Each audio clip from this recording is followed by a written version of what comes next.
In this video, we're going to show you how to crush Ghost of Yōtei using the accessibility settings that PlayStation has released. These should be available with the day one patch. You need to install at least 1.003 to get the accessibility settings. I just installed patch 1.006, so these all should be in there now. Subscribe to the Linus Wilson channel. We give you the secrets to crush Ghost of Yōtei. The accessibility settings do not affect the trophies, so you can get the full base game trophy list with the accessibility settings, with any accessibility settings you want. So, for instance, if you beat the bamboo strikes with the accessibility settings, or if you do better on archery challenges because of the aim assist, as they talk about the archery challenges in Ghost of Tsushima, that's not going to affect your trophies. So you can get the platinum using any of these settings you want. So text and subtitles, right? So subtitle backdrop, subtitle names on and off, subtitle text color, large text. Okay, I don't think subtitles will make a big difference in the way that you're able to beat the game, but it might make it easier to read the dialogues. World and traversal. Ghost of Yōtei features additional options to modify the way you engage with certain world elements. So enhanced wind visibility. So if you make it easier to find the guiding wind. Wind gust camera automatically moves the camera in the direction of the guiding wind. So the guiding wind is the GPS tracking in the game. So you follow the guiding wind to your next objective, the objective you've selected on the map.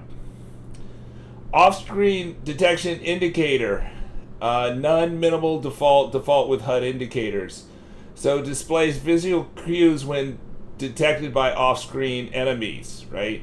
So you can, if you want to have that, that'll make it easier. You know, the detection indicator is going to make it easier that you're not going to get swiped by enemies off screen. Persistent center dot. Off, small, medium, large, adds dot to the center of the screen during gameplay to help reduce motion sickness. Weapons in combat. Ghost of Yōtei features a range of options to adjust certain elements of combat design. Enhanced combat cues on or off. Increases the size of glint attack visuals to aid parrying and dodging. That sounds helpful to me. Aim assist on or off improves accuracy of ranged weapons by auto-targeting nearby enemies. I did find that I got the gold medals quicker once I turned that on. I couldn't tell that it was different, but maybe it was different. Projectile indicator on or off displays visual indicator to signal ranged attacks from off screen.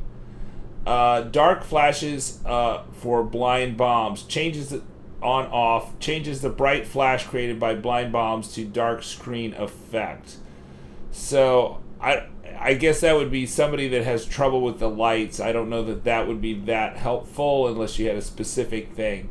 Now these are the really ones that are very helpful for the mini games, right?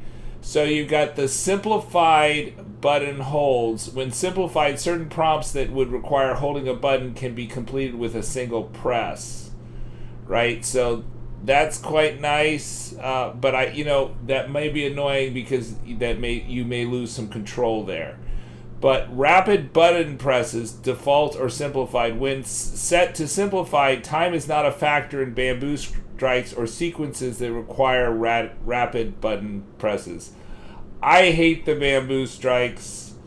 I love the boost they give you, but I've got several videos about the rapid button presses on Ghost of Tsushima. I definitely will do simplified because I just think the minigame is really silly. But if you really like it, then more power to you. Zen High-K shot power display shows the predicted shot distance from Zenny High-K coin flicking minigame. So I haven't heard anything about the minigame in detail, but it is this, it's featured in the the not the deluxe, but in the collector's edition. And so this mini game is going to be quite important in this game. This is a new thing added from not in Ghost of Tsushima. So like it seems like every game now has a mini game. Like there's a mini game Strike in Horizon Forbidden West. There's like the mini game Orlog, which is a dice game. We've got guides to both those, Orlog and Strike. Orlog is in Assassin's Creed Valhalla. I think people have even said maybe Shadows has the same game, although you know how it works in Shadows versus here Ghost of Tsushima may be different.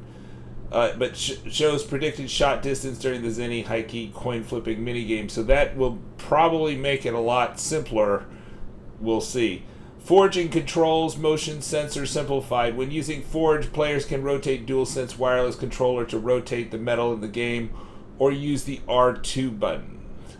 So motion sensor or simplified, and then yeah, I think it might be easier to use the R2 button.